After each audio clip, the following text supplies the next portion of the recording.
অন্যের স্থানে বা দুজনের মাঝে বসার বিধান কি?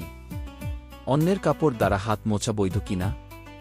অন্যের স্থান বা দুজনের মাঝে বসার বিধান ইসলাম মানবাধিকার ও মানবতার মর্যাদা রক্ষায় অত্যধিক গুরুত্বারোপ করেছে, যার জন্য কাউকে তার উপবেশনস্থল থেকে উঠিয়ে দিয়ে নিজে বসাকে ইসলাম সমর্থন করে না। এ ব্যাপারে আলেমগণ বিভিন্ন অভিমত ব্যক্ত করেছেন। যেমন ১. অন্যের স্থানে বসার বিধান। অধিকাংশ ফকিহের মতে কাউকে উঠিয়ে দিয়ে একজনের স্থানে অন্যজনের বসা জায়েজ নেই। এটা ইসলামে সম্পূর্ণ নিষিদ্ধ। কেউ নিজের আসন ছেড়ে দিয়ে বসতে দিলে তাতেও বসা সমীচীন নয়।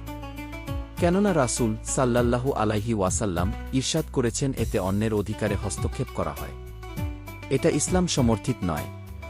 তবে কেউ নিজের আসনে সংকুচিত হয়ে অন্যকে বসার জায়গা করে দিলে তাতে বসা জায়েজ। ২. দুজনের মাঝে বসার বিধান। ওলামায়ে কেরামের সর্বসম্মত মতানুসারে বিনা অনুমতিতে দুজনের মধ্যস্থলে বসা জায়েজ নেই। কেননা দু ব্যক্তির মধ্যে গভীরতম বন্ধুত্ব ও সম্পর্ক থাকতে পারে এবং তাদের মাঝে গোপন বিষয়াদি আলোচনা হতে পারে। এমতাবস্থায় বিনা অনুমতিতে তথায় কোনো লোক বসলে তাদের মনে কষ্ট হতে পারে এবং তাদের আলোচনার মাঝে ব্যাঘাত ঘটতে পারে।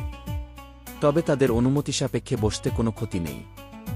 হযরত আব্দুল্লাহ ইবনে আমর রাদিয়াল্লাহু আনহু মহানবী সাল্লাল্লাহু আলাইহি ওয়াসাল্লাম হতে এ মর্মে হাদিস বর্ণনা করেছেন। কেউ কেউ বলেন, কোনো সাধারণ লোক এরূপ করলে বৈধ হবে না। তবে মুফতি, কাই ও শরঈ মাশালা শিক্ষাদাতার জন্য কোনো নির্দিষ্ট স্থান থাকলে তারা এ স্থানে বসবে। অন্য কেউ তথায় বসা থাকলে তাকে উঠিয়ে দেয়া জায়েজ হবে। মোট কথা, উপরিউক্ত পদ্ধতিতে জীবন পরিচালনা করা আমাদের অপরিহার্য কর্তব্য। অন্যের কাপড় দ্বারা হাত মোছার বিধান। শরীয়তে বিনা অনুমতিতে অন্যের কাপড়, রুমাল ও লুঙ্গি কোনোটিই ব্যবহার করার জায়েজ নেই, তেমনি হাত মোছাও জায়েজ নেই। অবশ্য অনুমতি সাপেক্ষে অন্যের কাপড় ব্যবহার ও তা দ্বারা হাত মোছা জায়েজ, তবে বিরত থাকাই সর্বোত্তম পন্থা।